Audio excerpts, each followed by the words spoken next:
Well, good afternoon and welcome to the County of Santa Clara's Finance and Government Operations Committee, which is also noticed simultaneously with Children, Seniors, and Families Committee for Brown Act purposes.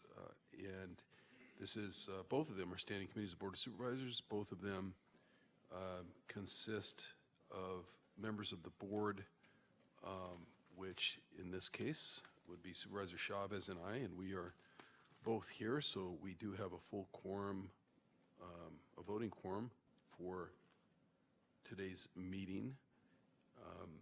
So we're officially called to order.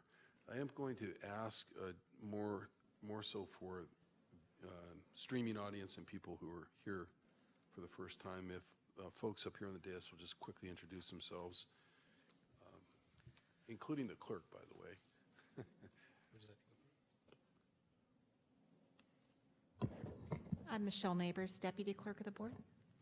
Steve Mitra, Assistant County Counsel. Miguel Marquez, Chief Operating Officer. Jeff Smith, County Executive. Dave Cortese, Board of Supervisors.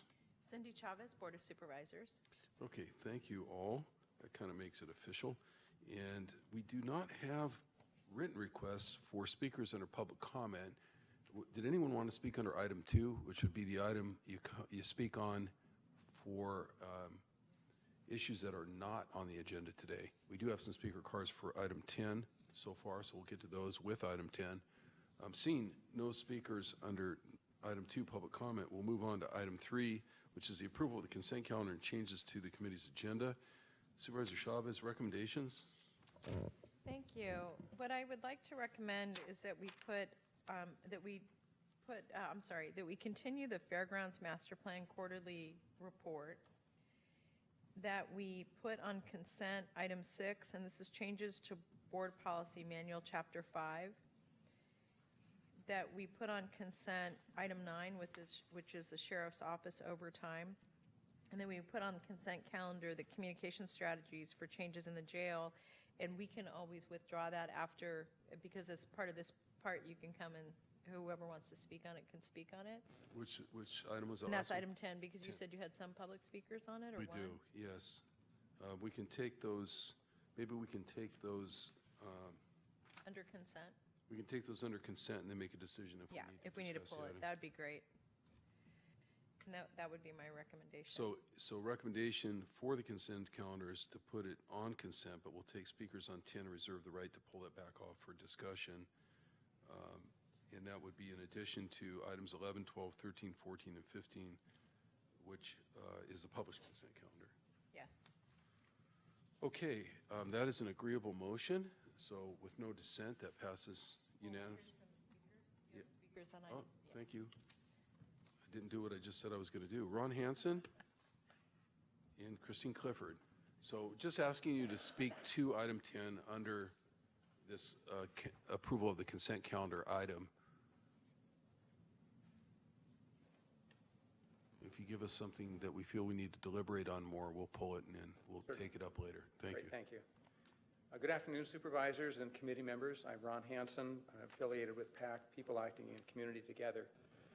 With the increased attention that our county has given to jail issues over the last several years, it is important to acknowledge the positive changes in jail operations that have been implemented by the Sheriff's Office and the Custody Health, among others.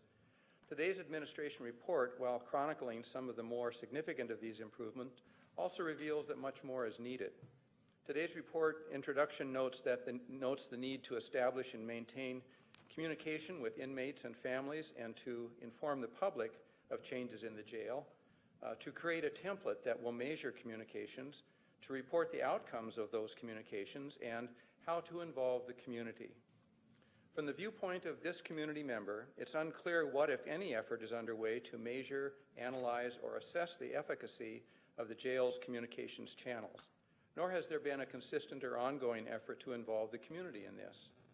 While it's commendable that a multi-departmental team exists and meets regularly to coordinate jail reform issues and efforts, it is made up solely of county folks and essentially operates without any community input. Equally disappointing to the community is the Sheriff's apparent abandonment of the bi-monthly dialogues between the community and senior jail administrators, These cooperative and, I believe, constructive and respectful meetings were held on a regular basis until September of last year. Then, citing increased work due to the demands of the recent consent decrees, not a minute has been available to meet with the community.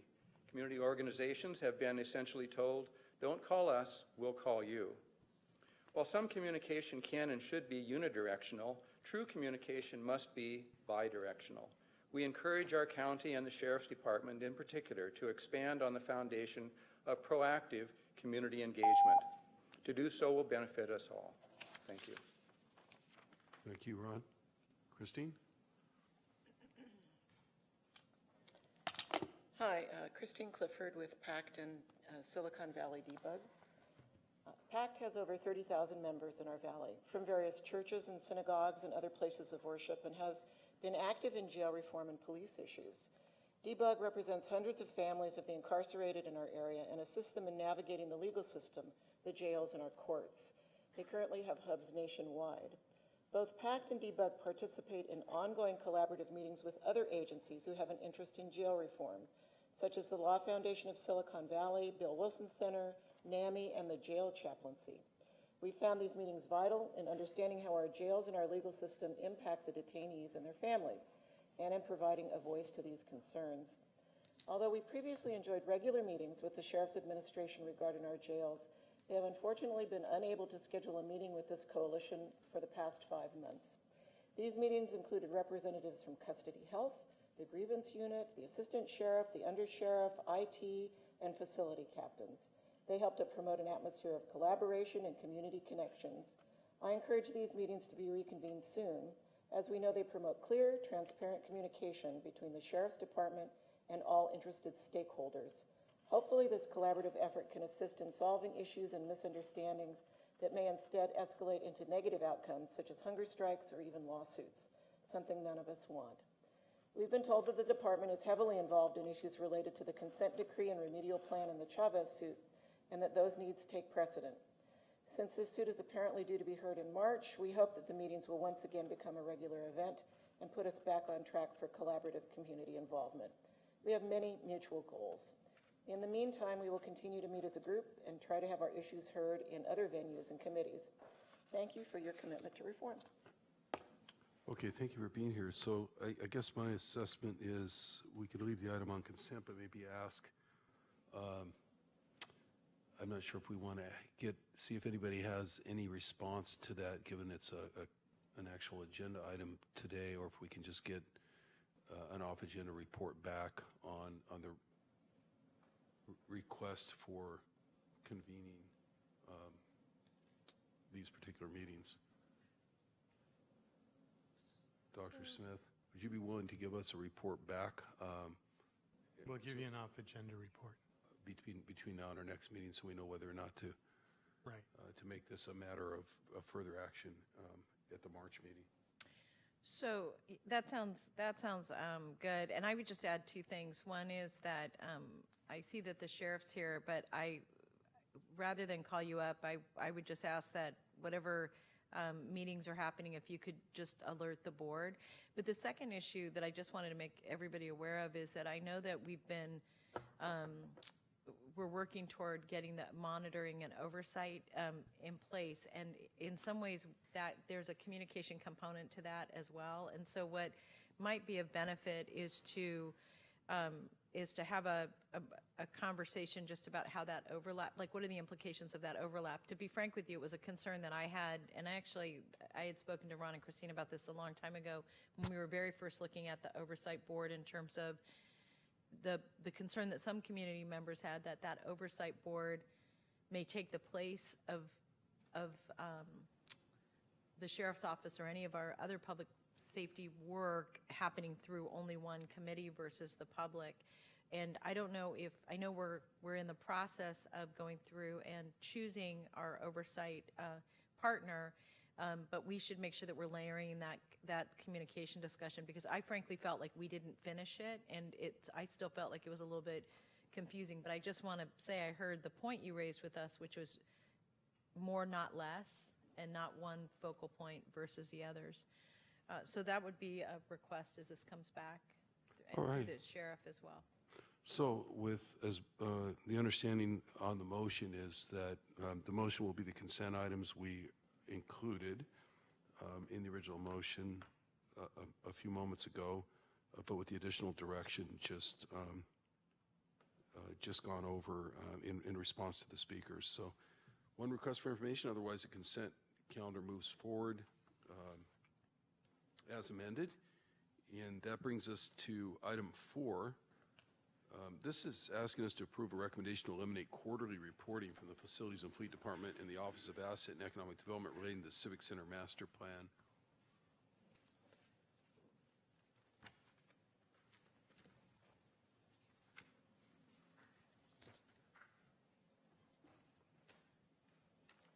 Thank you both for being here. I think the basic question here is how much reporting do we want going forward? And I know there's been some discussion coming along, including other reports, I guess is the way I'm trying to frame this, that may not need to be as frequent to this committee going forward. I'm not so clear on this one, and I wanted to leave it on for discussion so we Yeah, I can would like get to- clear. There may be a point in time when we want to get off the quarterly cycle and do something different. I'm not sure if that's the case currently. Supervisor Chavez, your thoughts on this? So I think that the report says, hey, there hasn't been much to report, but there will be now. And the reason that there's going to be a lot to report is we just had a discussion on last Tuesday, or this week on Tuesday, just about the temporary housing versus non. And I think making sure that each committee understands it before it comes to the full board, recognizing that you'll be going to the land use committee as well, I think is actually really beneficial, because I think this could get complicated. So that's one. The second issue is that as we take a look at the urban village planning and the work we're doing with the city of San Jose to really be part of their master plan or their general plan update, I don't know if they're going to actually do a formal update or if they're just going to take a look at, a piece of just the villages. Do you know the answer to that, Dave? Yes, hi, Dave Barry, Facilities and Fleet. Bruce and I just met yesterday with the Urban Village team that will be moving ahead with this for what's known as the North First Urban Village Plan. And their first meeting is tentatively scheduled late May, early June.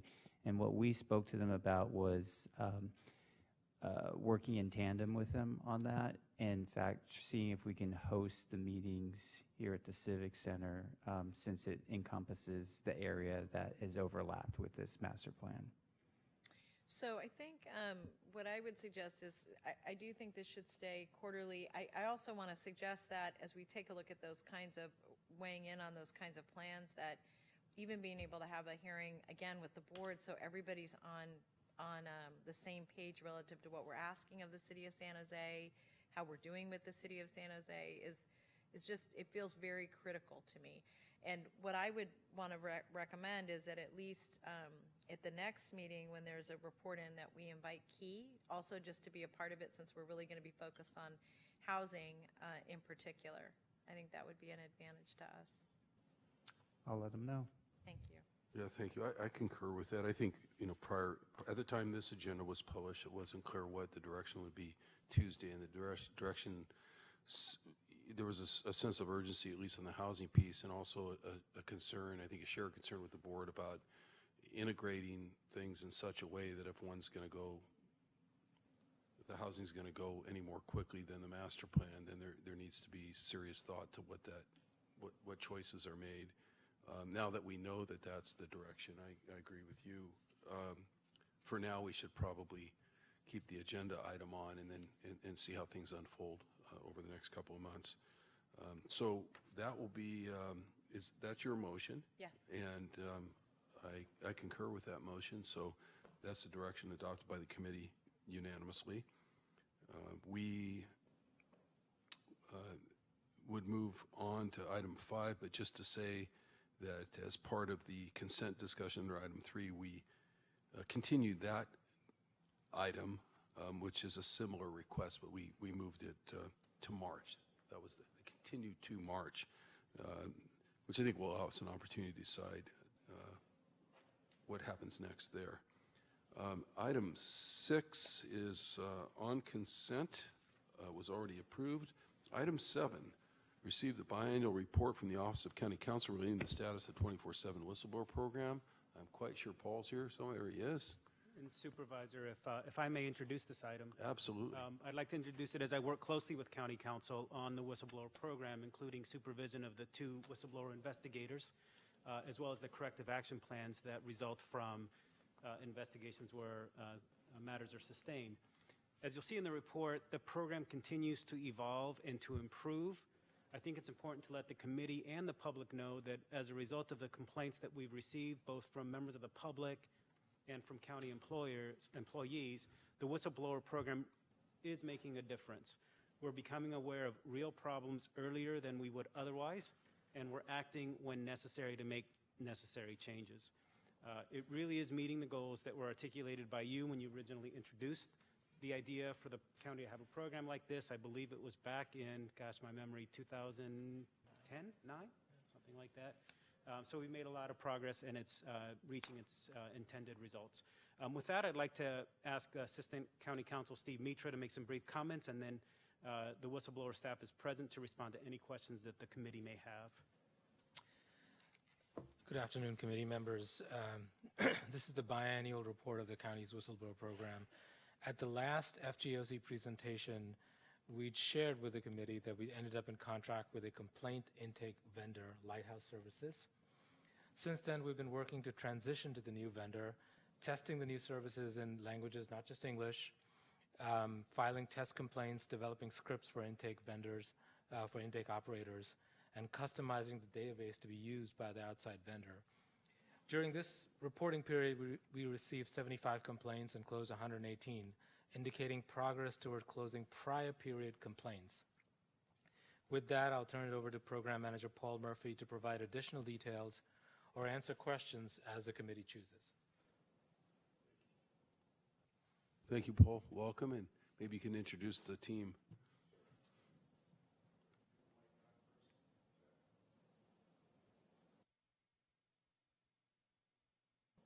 Technical difficulty here. Here we go.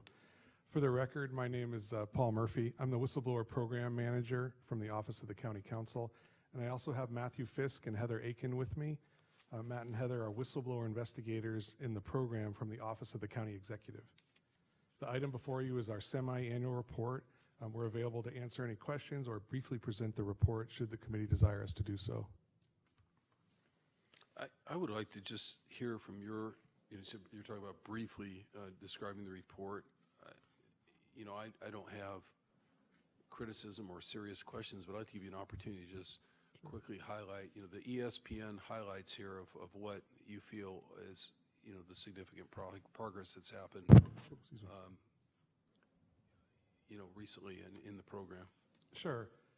Just briefly, I'll say that we appreciate the opportunity to do this work for the county. It's important for the public and for the employees. And I think as was mentioned already, the program is evolving. We're continuing to make great progress in closing both older and newer complaints more quickly. And we're moving forward with the hotline, which will expand the availability of complaint intake to 24 hours a day and provide us with a new case management system from which we hope to do a better job or improve our identification of trends in the complaints that we report to you. We've had an increase in the number of complaints received. I believe the number is 150 in the last year. So that's illustrative that people know more about the program and are feeling more comfortable contacting us. In the last report, I did emphasize the cooperation we're receiving from the departments, and that continues. So if we've made progress, it's because of the team, the three of us, but also the departments and the administration and county council kind of truly engaging in the program. That would be my summary. Okay, thank you for that. Supervisor Chavez, any questions or comments on the item? So first of all, I would just say how I'm excited that so many people are reaching out to you. I know that's kind of a double-edged sword for all of you, but that really does show that people are engaging and getting to know that number. two questions that I would have. One is, have you thought about whether or not it would be possible for our whistleblower work to help other agencies in a similar way we're dealing with the Office of Labor Standards? And the reason I ask the question is that Valley Transportation Authority is paying a pretty significant amount of money for a whistleblower hotline that we put there, and we did it both for the employees, but it was really to also because we're getting complaints from the public and didn't have an appropriate place for them to come in. And so they don't actually get a ton of calls, but we are spending, VTA is spending money on it. It seems like with some agencies it may make sense for us to look at whether or not it's a shared resource. And especially because the kind of complaints they're getting are not, frankly, they're not as deep as the kind of complaints you're getting. They're much more, some of them appear to be much more, with maybe two exceptions, seem to be much more getting information, like not knowing where to go and then being directed to the appropriate place. I think that's a great idea.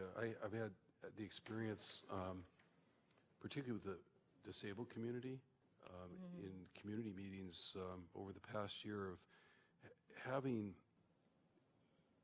some frustration with the VTA hotline system, and as a result of that, I help facilitate bringing the folks in who are involved with that system to try to further respond to people. But a lot of it has to do with breakdowns with certain types of transit service, especially for the disabled community. But the reason I think and one could react to that and say, well, that's VTA, that's not us, why should we get involved? But I think the caseload or the consumer or the customer at VTA that's most likely to have a whistleblower complaint is part of our caseload here. Right. And I think that's why we get Right. the calls oftentimes on the back end in our offices, or, it wouldn't surprise me if someone found this whistleblower system anyway eventually, just trying to alleviate their own frustration about how to get the kind of response they're looking for. So I don't know, maybe we can offer them a discount and have them pay us less and have a win-win, but maybe we can do a better job of it. Did you want to make that as a formal referral? Well, I'd be Supervisor? curious, Steve, if, to get feedback from Steve and Paul and see what you all think about that. I think based on committee direction, we could do initial outreach to VTA and see how that goes and bring that back as an informational item, maybe at the next biannual report or sooner if you prefer. Well, one recommendation I would just make is that as part of their audit committee, there's a report that comes annually to the audit committee, and I think it would just be worth you taking a look at and seeing the calls that they get and getting your feedback on that. And then the second thing that I would be happy to do is have a conversation initially just with the executive director, so that because what would be great to get is the actual budget allotment that's set aside for that, to determine if that's something that frankly we wouldn't want it to be distracting. So I'm not, I know you have 150 cases you're trying to close, so but if it's half an FTE or a full FTE for a hotline, I just was looking at it because the numbers were relatively low. And to your really important point, Paul, I feel like we did a lot to do advertising for it, and the response is still relatively low. And frankly, people are still calling me, and then I'm sending them to the hotline. So I don't know. It's worth just taking a quick look at, and I'll reach out to VTA, and then maybe at the next committee or when you think it's appropriate, we could hear it before too long, before budget maybe. I would just make two quick comments. One is that we have a whole category and table in our report that are, quote, not whistleblower matters. So we oftentimes get complaints that are not whistleblower matters, and we try to stratify, well, what happens to those? We may refer them to the appropriate internal agency, or we may provide the complainant with resources where they might have better luck filing their complaint. So we're already doing a little bit of work outside the scope. And the second thing I would say is it certainly is a scalable function. It certainly is a scalable function that we have. So I think the report back makes sense, and I took notes on the direction from the committee. So then, just one other question, and this is more of a broad question for that. So we have you, our whistleblowers, and then we have our ombudsman for I think it's for foster care, and then we have an ombudsperson in our Office of Social Equity and Justice, and then I know we have an ombudsperson at the hospital. And so I was just wondering, do our ombuds people, do you all ever just meet to ombuds? Well, I mean, really to just better understand like all of the trends you're seeing and the approaches you're taking and the like? We have begun to communicate with them, certainly since we came on board. I met with Brown yesterday, so yes, we are meeting. And similar to many functions in the county, there's good work being done across the county, but people aren't necessarily aware of the work that's being done by others. So in the future state, as we get the program stabilized, I'd like to build an inventory of all the place where people file complaints in the county, and then bring those people together to share, what are you doing, what are we doing, with the ultimate goal of people not coming to the wrong door. Right. So wherever I would file a complaint in the county, if it wasn't for Department X, that department would know exactly who and they should refer me to and how I can get my complaint filed in the right way. Yeah, I think that would be great. I mean, I would just want to recommend that there at least be a convening of all of our ombuds people. And frankly, I even think this is good for county council. And the reason is that the trends we see in these different bodies of work often end up being either policy issues that we need to respond to, or they become legal issues, you know, in total, meaning that we start to see those trends. And I think that's just particularly important as we think about, I think your point, Paul, is a really good one, both in terms of where's the right place to go. But I also think, you know, you all are learning an awful lot about the county at different levels, that I think that exchange between our ombuds people would really be helpful, both in terms of them educating you about, to your point, about what they're doing and how they're looking at problem solving. But we have very different strategies in different parts of the county, all of them rooted in this idea that we can fix problems if we work collaboratively together, and which I think is really good. In some instances, collaboration is actually, you know, it may take more than collaboration. It may really take significant policy change or even cultural changes within different parts of the organization. And it seems to me if you at least had an opportunity to exchange those ideas, those would come to fruition more quickly, or come to our attention more quickly. Maybe not to fruition, we hope they don't, but they come to our attention. Yeah, I would add, you know, the complaints we receive are often being looked at from a different lens in a different area. And so we definitely reach out and coordinate. We coordinate and align the efforts to make sure that we're not getting in the way of a different process. And we respect those other processes. In many respects, you know, notwithstanding the vast number of places one can file a complaint, there's sometimes that a complaint doesn't fit in any of them. And we see ourselves as sort of the net on the bottom, that if you can't find somewhere else, whistleblower is there for you, and we're gonna, you know, help see what we can do to investigate your claim and put in a corrective action plan if it's necessitated and appropriate.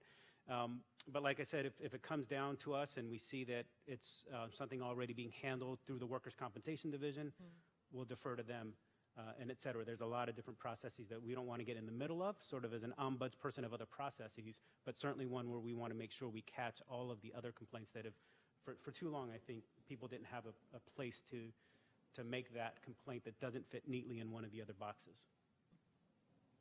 Thank you. Okay, so we'll get I guess Supervisor Chavez's referral, if you will, was, as far as timing, was pre-budget process, so if not March, April for sure, because if we needed to do a referral, a more formal referral, it sounds like based on the process we adopted, we'd probably want to start moving it at that point to the Board of Supervisors. Okay, so there's no dissent on receiving the report with that request for information. Again, congratulations and thank you for continuing to advance the program. Appreciate it. I'm sure a lot of other people do too.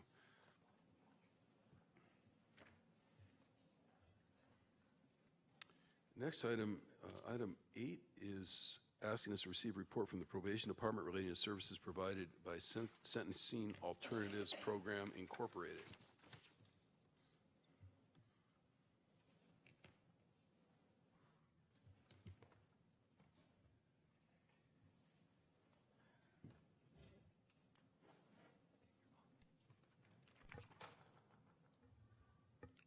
Good afternoon. All right. Good afternoon, committee members. My name is Gap Lay, Division Manager with the Probation Department, and to my right is... Good afternoon, Craig Carpenter with the Research and Evaluation Unit in Probation Department. Frank, is it? Craig, yes. Craig? Yeah. Okay, thank you. So I'm just going to do a little intro recap what's been happening the last 2-3 years.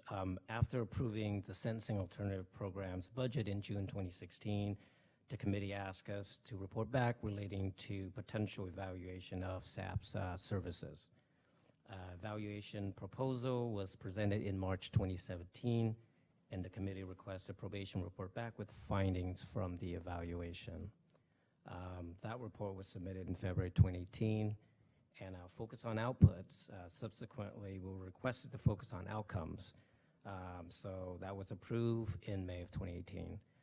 Today, in terms of the reports, we present some results of a deeper dive, answering some of the questions identified through the evaluation plan.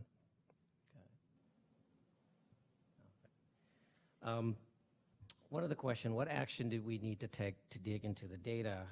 We did surveys of 3 groups, public safety and justice stakeholders.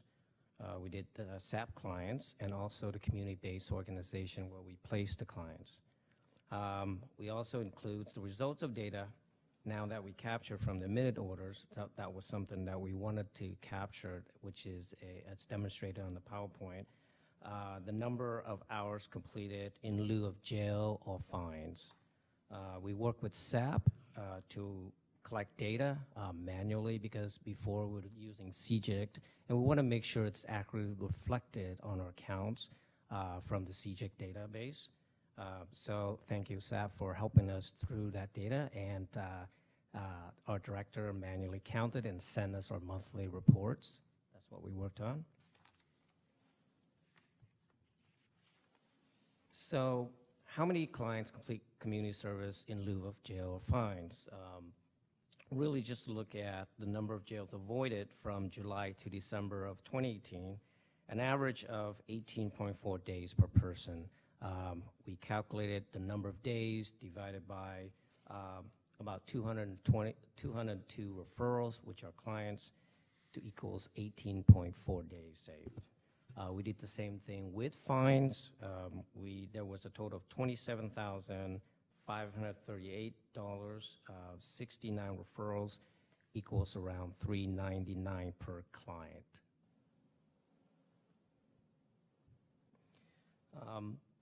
Where are these clients placed? These are just some top placements where clients are doing community service hours. As you can see, Goodwill, several locations throughout the county, even the neighboring counties are the top 10, Lake Cunningham, Alano Club of San Jose. Other areas such as the Fairgrounds, Lord Pantry, About the Kids Foundation, Division of Labor's, Elk Lodge Charities, to name a few, Second Harvest Food Bank are other areas too. Okay, so I'd like to talk quickly about some of the surveys that we engaged with. And first of all, this is a survey of public safety and justice stakeholders. So that included judges, prosecutors, defense attorneys, and probation officers. And as you can see here, almost 2/3 of respondents believed that restoration was the primary goal of community service, and 44% considered diversion to be a primary goal of community service. And we also asked this group their opinions on how community service should operate in the community, and providing value to the community was seen here as a real priority. Almost 2/3 agreed that the community service should make clients also think about their actions when they're completing it. So when we surveyed clients themselves before they completed their hours and then subsequently after they completed them, we really asked them, what are you expecting to get from this experience? And more than half felt that community service should feel like it was useful and that it was useful. And nearly 3/4 reported that SAP staff were helpful in coordinating their hours. And we also asked them to, rate what they felt about the experience, and more than 60% strongly agreed that having to complete their hours had discouraged them from committing another crime. It's also noteworthy that nearly 60% of clients strongly agree that community service gave them an opportunity to put things right in completing their hours. So we also, as Gap said, spoke to the community-based organizations who work with our clients directly. And as you can see here on the chart on the bottom, more than 10,000 hours of community service are completed at the CBOs each month. And these agencies really reported back to us that having that volunteer base is useful to their organizations.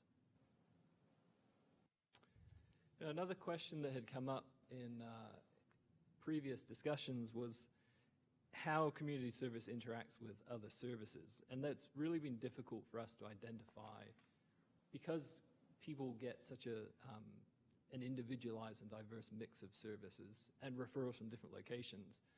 We did ask in the survey how community service interacted with those other obligations, and people talked about needing to fit around work, childcare, and school, but nobody mentioned programming per se. We also looked in the report, gives more details as to the other counties who operate with a similar model to us, which included Alameda, Orange, Los Angeles, and so on. That's the end of the brief presentation, so I'd be happy to take any questions you might have. Yeah, I have to admit that although reading the material and have my staff prep the material, the continuity, having come back to the committee after several years away from it, this is really something I think that developed prior, and I don't know, Supervisor Chavez, if you have. Yeah, this was my Read doing. that you're following. Okay, great. So first of all, I really want to say how much I appreciate the report, and I appreciate that you had so many conversations with so many folks. And I also understand the point you're raising around how we assess single strategies relative to an overall person's conduct. And so recognizing that, I want to just make a couple of observations about the report, and really I'm interested in both of your thoughts on this. One is that I think the idea of restitution for people who have the experience of committing a crime or an action that is antisocial and then giving them a pro-social way of expressing restitution is actually a really smart thing. And it made me think a little bit about how we choose what opportunities there are for service, for restitution. And I recognize that for some some organizations are a little more open and friendly to working with us. And I think Goodwill's a really great example. And, Goodwill's a contractor with us on our reentry work. So this is a population of people they know better than most how to deal with. But what I'm curious about is, have you taken a look at the activities and thought to yourselves after this survey, anything about the kinds of placements or opportunities for placements, or are you satisfied with the current set of placements?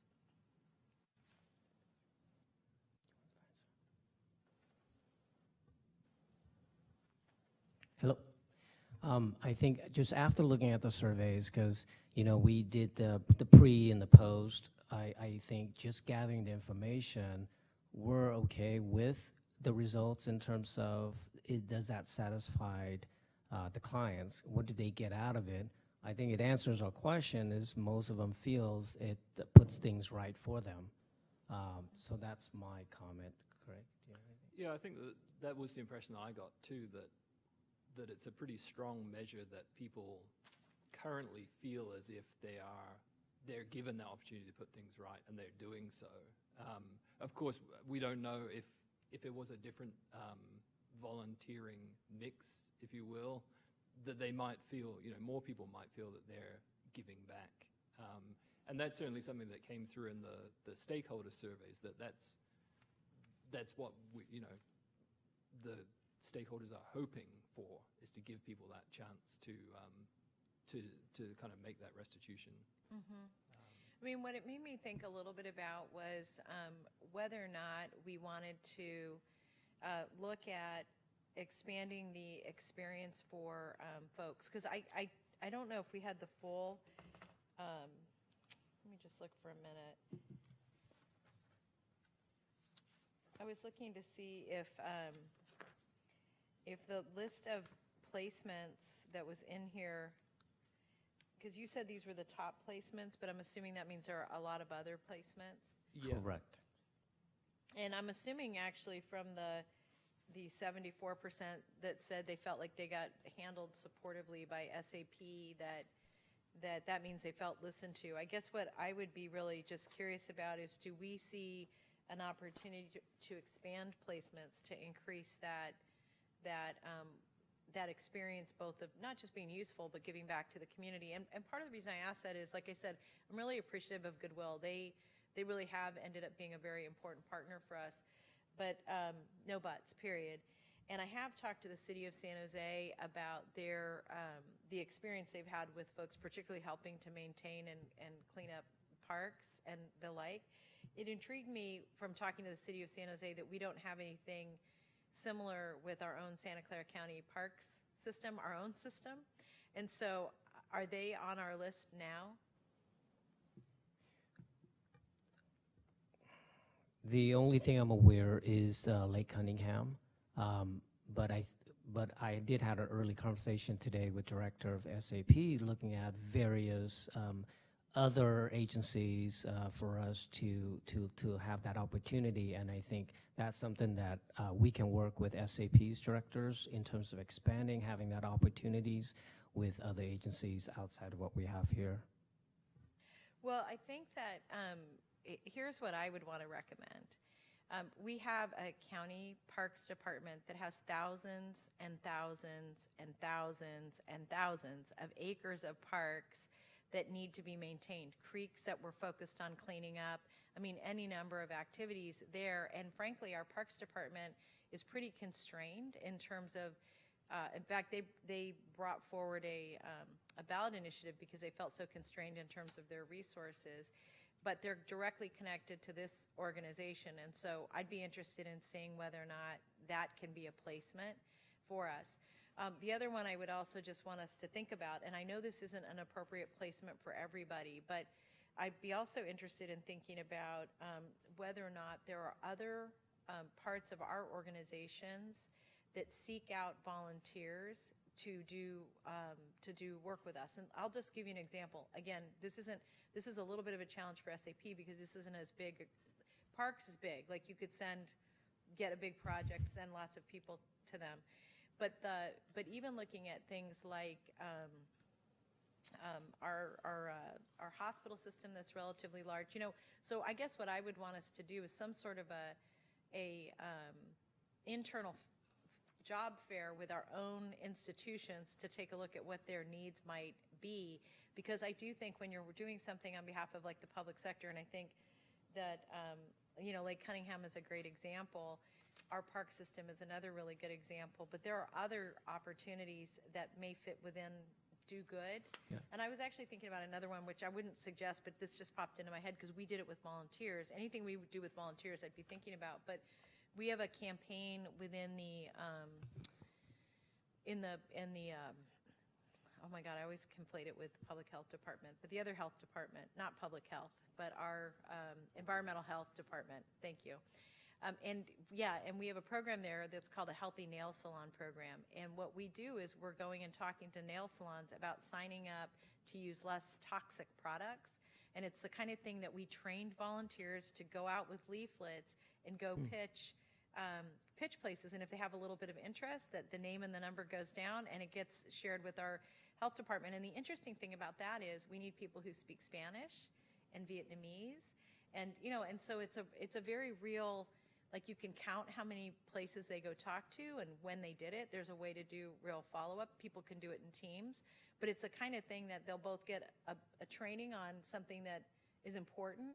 And actually, this is the reason we're doing this is because we know that women who are working in nail salons are, especially those of childbearing age, have miscarriages if they're in environments that are highly toxic. It's like there's no mystery there, there's an opportunity. And that's like, so that's with our health department. So that's, again, the kind of group I'd say, let's go do an internal job fair and take a look at that, those kinds of things. That would be a very, I think, good next step for us. Okay. Those are very good points. Thank you. I wanted to just add one other thing that I'm just going to make you aware of this, and if Chief Garnett is watching online, she may be, then I'll get a text from her in a moment saying no. But I had an opportunity, Dr. Smith, to meet with the regional director of Caltrans. And the reason I was talking to them is that Caltrans is having this enormous problem of hiring people to do the road cleanups here. So they have money that, like millions of dollars they haven't been able to spend because they're not able to hire and then have people come work here. And as a matter of fact, one of the things they're finding is as soon as they train someone in one of our areas, they move to the Central Valley where they can still work for Caltrans and their money goes farther, right? Like they can buy a house and all that. But one of the things I was talking to them about was whether or not they'd be willing to block grant us resources in order for us to be able to have people do, whether it's volunteer work. But the reason they're interested in us doing that is they think it's a way for them to test whether or not someone who's unemployed may be someone that they should pursue. And they've developed like a whole internal class about, it's actually a little bit like CET, you know how they do the job readiness programming? Like, you know, here's why you need to show up on time, and here's some banking strategies and the like. And they have gotten into this business because they can't hire enough people right now, particularly in our area. And I mention that not because I want to dump this directly on you, but I know we've talked about Caltrans in the past, and I know we do some work with them, but they really did open the door to do a deeper partnership with the county. And I thought about just raising this with probation, but I think, Dr. Smith, what I'd like to do is make sure that I get that information over to you and you determine what department that may make most sense for. Okay. I was really excited when they said they'll give us money. Chief Garnett, if you're listening, go ahead and text Ms. Chalmers. Thank you. Thanks. Okay, if there's nothing else on the item, we can just take a formal motion to receive the report. Absolutely. Receive the report and then ask staff to do an internal job fair and make sure that we can open up some placements with prioritizing our larger departments and areas where we are having problem hiring our own staff to do that work. Okay, no dissent on that, so that carries unanimously. Thank you again for the work. Thank you. All right, thank you.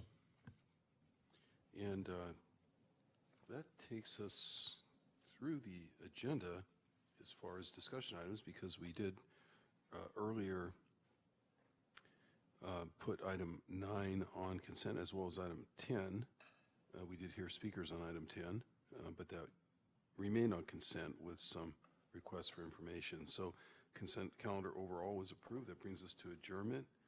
And the next meeting of this group is scheduled for March 14, 2019 at 2 p.m.